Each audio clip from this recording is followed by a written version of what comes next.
Buenos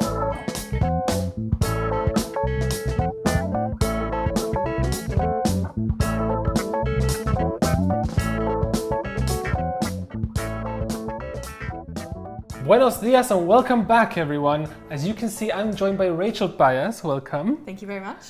Rachel is a student who's just finished her dissertation, no? Yes. So thank you for making the time to come on the show. You're welcome. She's going to help me cook up some student-friendly recipes today.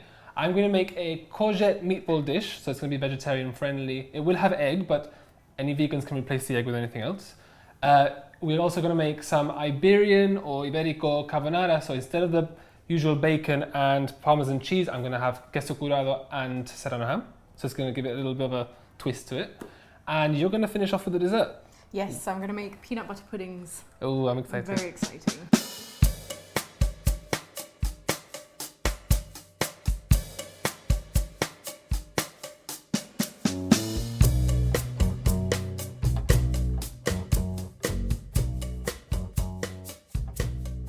So we've pre-grated this a bit, just to make it easier for us.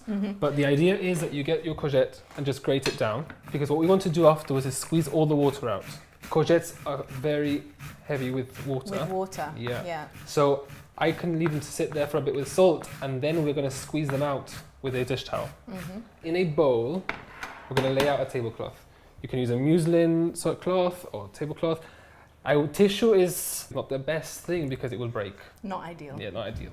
And as you squeeze it, you can see that all the water is just going to come out of that. So what sort of dishes do you tend to cook up in England? So in the UK, I live with other Gibraltarians, and we have a lot of fun cooking for each other.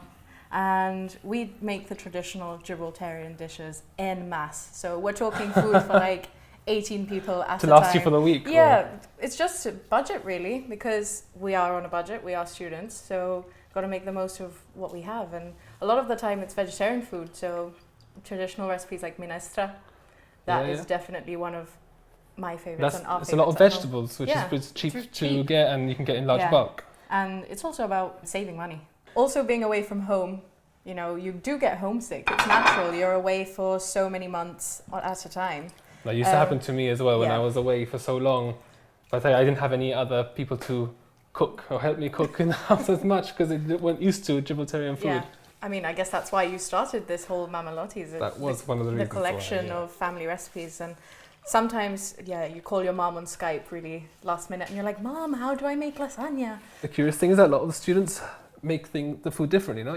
Each one of you have their own so way. Whilst we make the same recipe, rosto is made in completely different ways. Like, really? It's, completely. Well, some add mushrooms, some don't. Some add mushrooms, some passate it, you know, and that's like, whoa. We do like a master chef type cooking thing for each other where we'll cook and judge and say, oh, that was good, that wasn't so good, I didn't like this. So you do come down with me in the house? Yeah, basically. Well, I squeezed out all the water out of this. So now I think we need to add in all the seasoning and the egg. So the egg and the cheese are basically what's going to bind this. And some breadcrumbs. If we see that it's too runny, we can add in some breadcrumbs bit by bit. Yeah. So you can crack an egg in there for me. Some cheese, about 200 grams of cheese more or less. A teaspoon of paprika, just a little bit more salt, and some black pepper and oregano. Instead of oregano, if you have basil, you can use basil, so that you can get sort of the Italian flavour to it, with the black basil. And I used in the past mozzarella cheese for this. But the mozzarella, the problem is that it becomes very stringy. Yes. It can sort of disintegrate a bit once you're cooking and everything. I think the cheddar might work a bit better this time. But cheese-wise, you can use any you prefer. All cheese is good. Yeah, basically. I might need you to give me a hand with this. Yes. If you want to help me roll these out into the meatballs. Sure thing. So how big do we make these? I don't want the meatballs to be too big. So I usually get about 3 or 4 fingers full and then just turn it into a ball about that size. So what we're going to do is we'll finish rolling these out and then we're going to fry these a little bit. I like to fry them just to make sure that the outside is golden and keeps its shape. And then we're going to put it in the oven for at least 20 minutes at 180 degrees just to bake it off. That's going to finish cooking everything, and any water that it has will evaporate. Yeah. So Rachel, thanks for giving me a hand rolling those. No problem. So I'm just going to put a little bit of olive oil in the pan, just to cover the base there, and turn it up to just a bit over halfway. And then we're going to fry these. Now the idea is to make them golden so that they stay and they keep their shape. Now they may melt a little bit, but we'll just keep on turning. So once we have them all fried, we'll lay them out in the dish and cover them with the tomate triturado, which is the tomato passata sauce, and put them in the oven for 20 minutes. So you produce the university book. Philip Vasquez, the author of the book, approached me to edit the book, and I contributed chapters towards the book. University is basically a how-to guide for university students for Gibraltar. So it's how to live at uni and how to survive. How to live at uni, all the tips, all the tricks, how to keep yourself going and be happy mainly. I know that I've got some recipes in there as well. Yes, so I think you have chapter 5 in the book. All right, Justin's chapter. And I contributed a chapter about accommodation, so everything to do from what curtains to buy to how to deal with landlords. We created the book to help people out, and it's based upon real statistics from students who have had problems in the past. Vale, so really it's something that I could have used at uni when I went. No importa. But at least we're helping them, show them how to cook and survive cheaply. Exactly. We don't want to be eating pot noodles every day, so that's the whole point. Well, mira, these are starting to cook now. You can see that the cheese is already melting. So I'm just going to quickly pour in the tomato sauce. And then we're just going to take them off the heat for a moment and just cover them. Put it all in between. They smell really good. They do. You can smell the cheese already. Yeah. And just to finish it and top this off, I'm going to cover it with a bit of cheese. Okay, so that's going to go in the oven now. 180 degrees, 20 minutes. I will check up on it before we start the main course.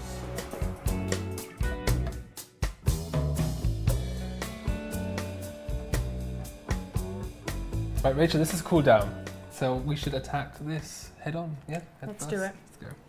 It's still a bit hot.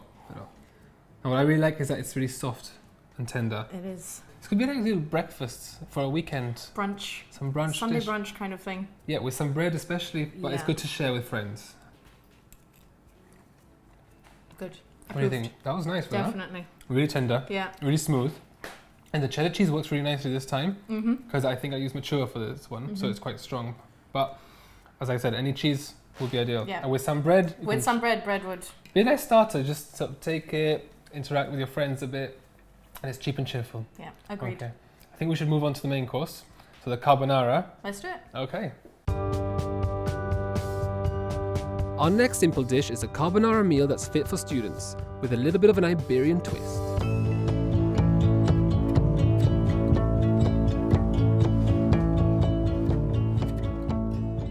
So before I start this dish, I need to apologize to all Italians out there because I know how protective you are of your recipes. And you're going to think I'm like destroying this carbonara, but it's just my twist. So here is my carbonara. We're going to just boil some pasta first, some spaghetti. I'm going to separate the egg yolks and the egg whites. And in the meantime, can I ask you to grate some cheese for me? So I'm using queso curado, which has the wax on the outside. You can just cut that and just grate it. There are so many different methods of separating egg yolks and egg whites. This is the one I find easiest, but in the shell.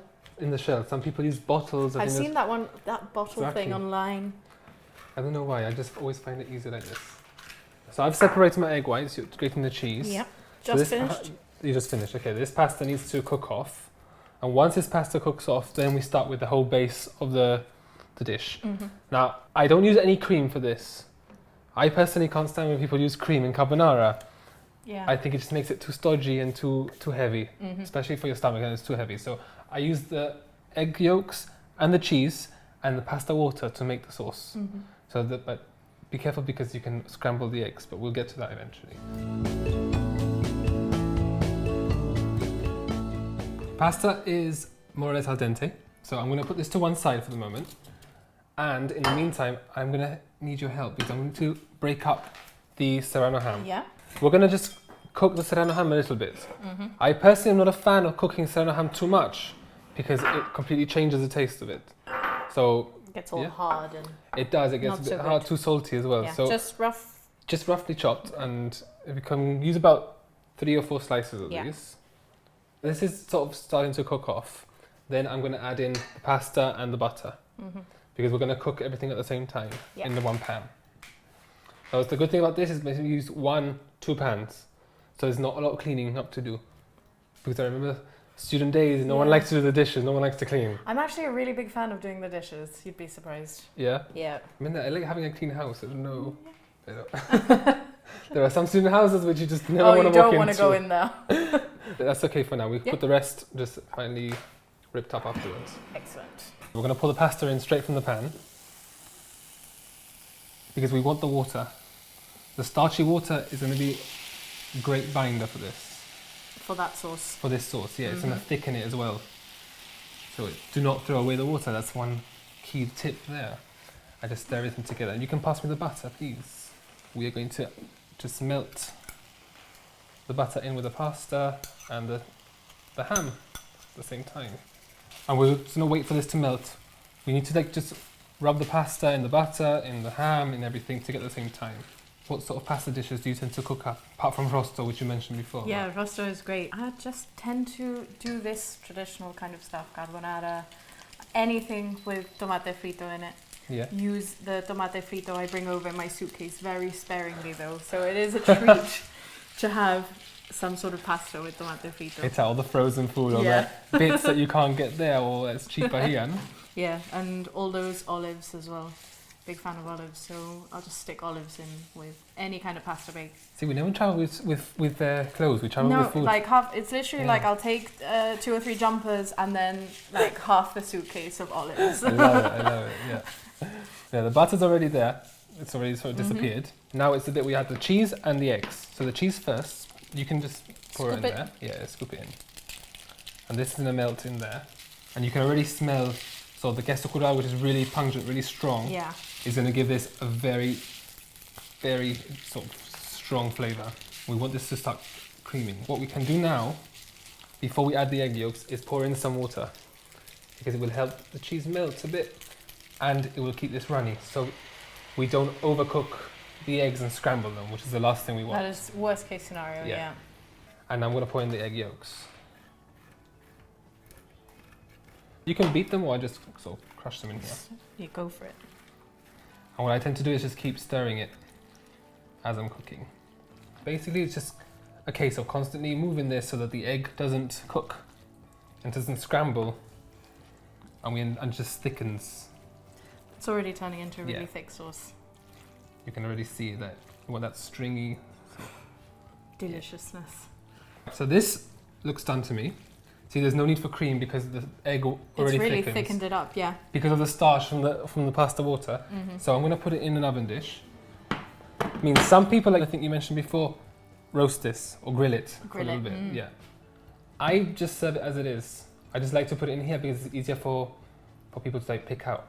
So that is a really simple, what's that taken, 10 minutes to do? Yeah, literally so quick. So really easy, quick carbonara dish that's got 3 or 4 ingredients, done. I can finish it off with a sprinkle of black pepper because cheese and black pepper perfect combo. seems to go like a perfect combination together. And that's it, that we can serve, enjoy it with what, 3 people maybe, 2 people. So what do you think, shall we give this a go? Let's do it. Let's do it.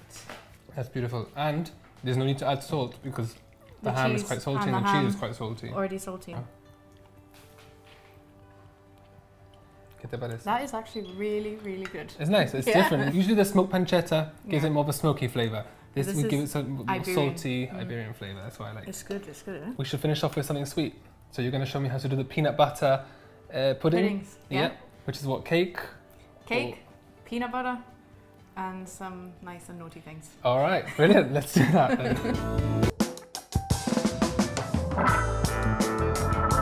Welcome back to part 2.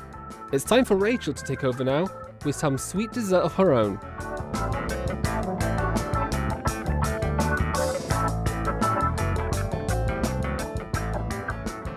So we're going to make peanut butter pudding. Yeah. And that was a recipe that was a disaster that I tried out from online and I adapted it and I made it my own. All right, okay. Let's get stuck in. Show me your mess then. Okay, so if you'd like to pass me the butter and the sugar. Okay. You can pop this bit in and grease that. So I'm putting in 125 grams of butter, room temperature butter, very important. And so I'm going to add 125 grams of sugar. So this is just a basic chocolate cake mixture.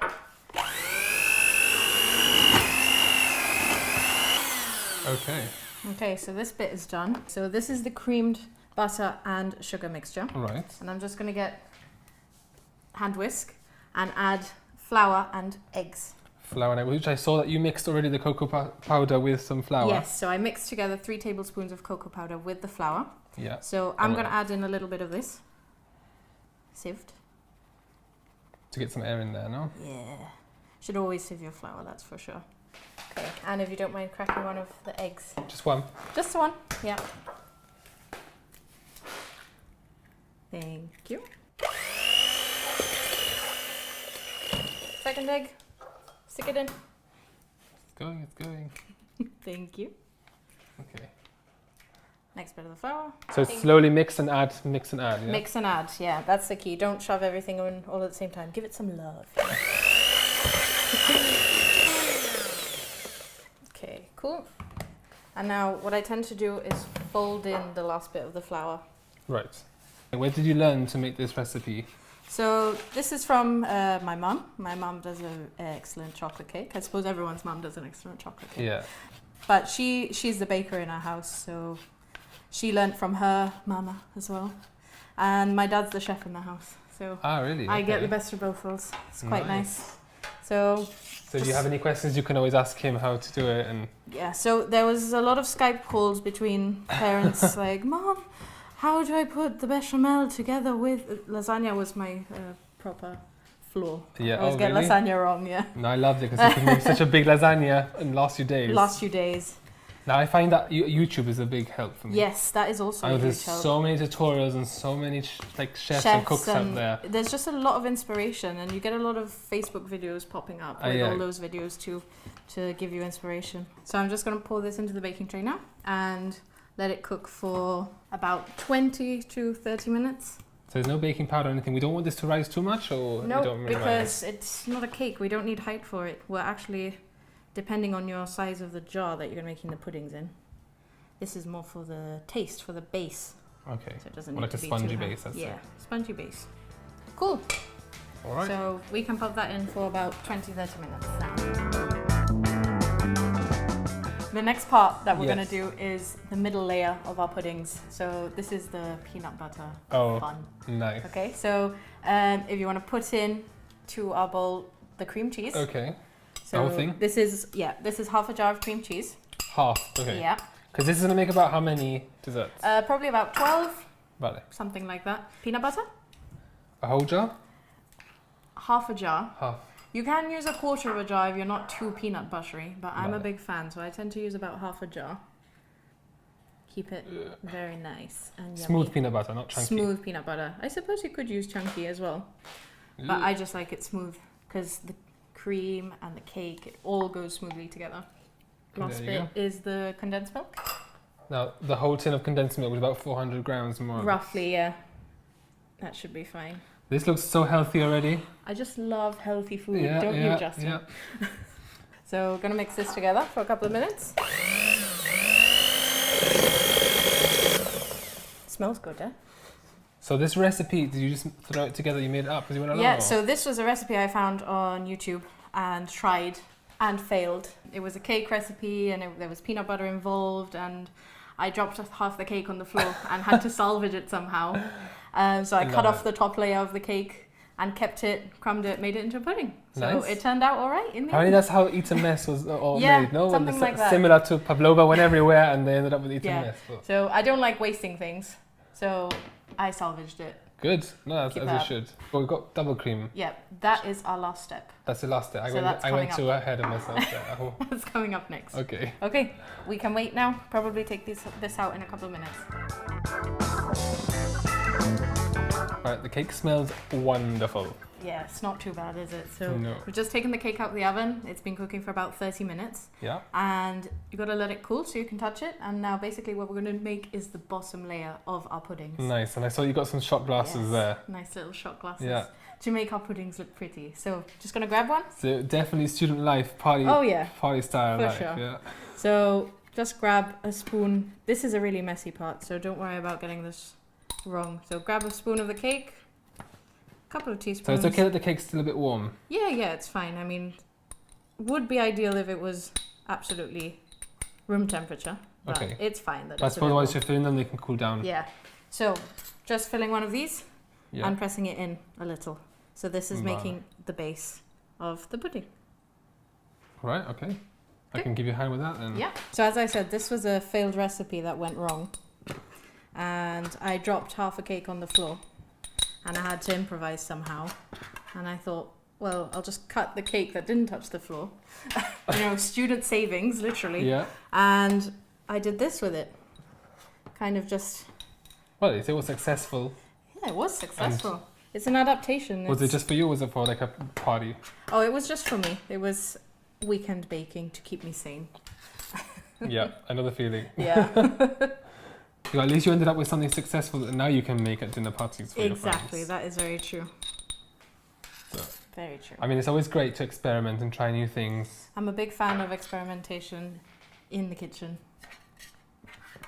So there's quite a lot of cake here. So we're making, what, 2, 4, 6, So we're making 8. 8, yeah. Normally this can fit in bigger ramekins, or you can do it in a big dish itself. I just thought I'd use these because they were quite cute. No, they're very cute. The next step is to create the second layer. So just going to grab a teaspoon. Just a teaspoon or 2. 2 teaspoons. And this is Just a little bit. just a little bit, peanut butter layer. So we're going to do these to each of our glasses. It's a messy job. You should do this Yeah. with a piping bag. Yeah, that's good, that's good. But I don't have time for that. Nah.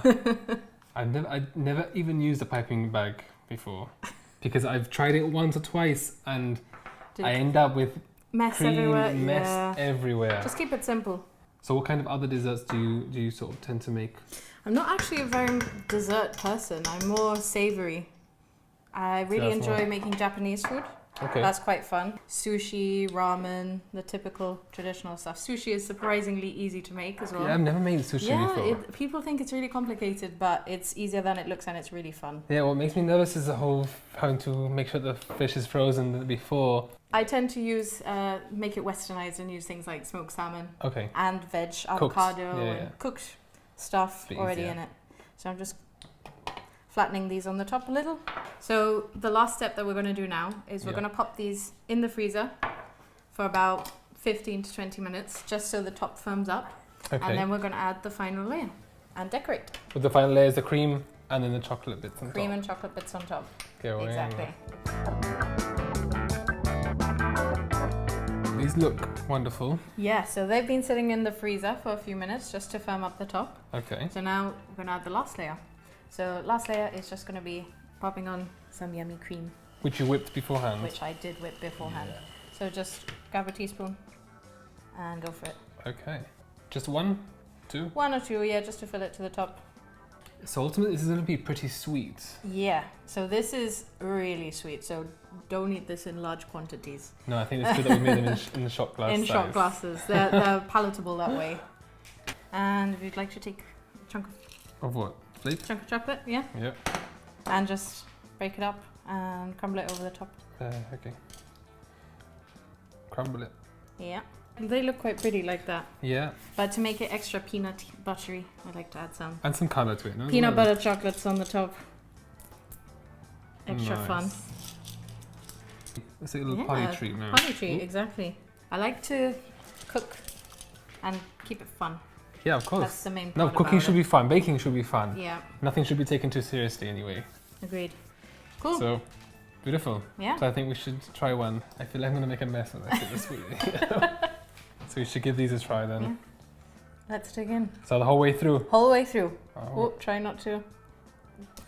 So I'm going to make a mess of this. Really sweet. That's really sweet, but really nice. Really good. Dangerous. The chocolate and the peanut butter mixed together really, really well. Mm-hmm. And, surprisingly, it's not that filling. Not that empalagoso, no? No, it's not too bad. It's still quite light. So that was beautiful. So I think we should finish this off. But before I do, thank you very, very much for being on the show with me. You're very So welcome. thank you. And I hope that everyone here has enjoyed the show. If you want to make all of these recipes, you can check out my website, mamalotties.com. I'll put them all on there. Or if you want to make some of the recipes from this show or this program, then you can check out my new cookbook, 100 Everyday Recipes, which is out in shops now. So I'll see you next week. I have another episode with another guest, and we'll be cooking great new recipes for you. So I'll see you very, very soon. If you want to catch up with all the recipes and ingredients for today's dishes, head over to mamalotties.com. See you next week.